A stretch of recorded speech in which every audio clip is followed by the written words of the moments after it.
Hi guys, dahil tapos na akong mag-live kanina, naisipan kong tulungan na lang si Papa Busy sa kanyang mga pinutol na kahoy. Ayan, naisipan kong isalansan na lang yung mga naputol na kahoy sa lumang building. Ayan na nga, kinuha ko tong aming metal. Ano bang tawag dito? Hindi ko alam. Ayan, inisa-isa ko na siyang ilagay. Hindi siya ganun kadali, pero ayan, mas madali, mas marami akong mailalagay sa lumang building. Ayan, habang pinuputol ni Papa B yung mga kahoy. Kasi next week ay darating na naman yung in-order namin kahoy for winter. Ayan.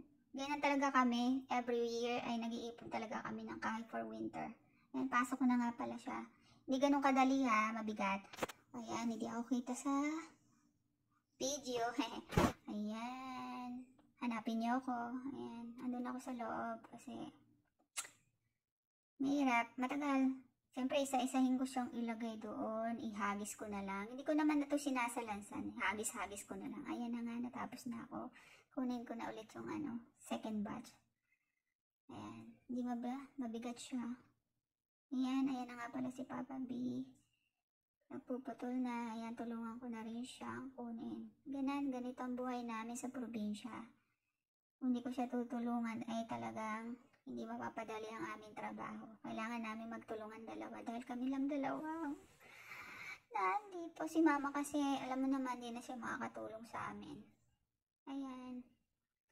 Yung mga excess na nilalagay ko na doon sa lumang building. Iba naman ay patutuyuin pa namin. Medyo basa pa kasi siya. Kailangan namin itong tapusin kasi may darating na naman na batch ng kahoy. Wala nang place kaya kailangan namin siyang tanggalin na dito. Ay, sakit na na. Ayan, yan ang trabaho ni Inday. Kala nyo ha. Ayan, puputol pa siya ng kahoy. O, diba? Hindi pala, kala ko nung una madali lang magputol ng kahoy. Hindi rin pala. Ayan, ito nga pala yung loob ng lumang building. Yan, hinahagis ko na lang yan dyan. Isa-isa.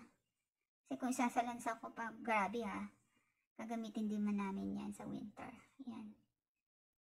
Ginagawa namin pag winter. Hindi rin po mura ang pagbili ng kahoy dito. Sobra. Gumagastos kami every year ng almost 100,000 pesos para lang sa kahoy. Hindi siya birong pagbili. At saka hindi rin naman kami bumibili ng isang bultuhan lang. Ayan. Nag-iipon kami talaga. Ayan, nakita nyo naman yung mga kahoy na pinutol ni Papa B. Ayan. Ayan. Then, may susunod pang batch next week. Kaya, siguro naman enough na yan para sa winter. Ngayong winter. Ayan.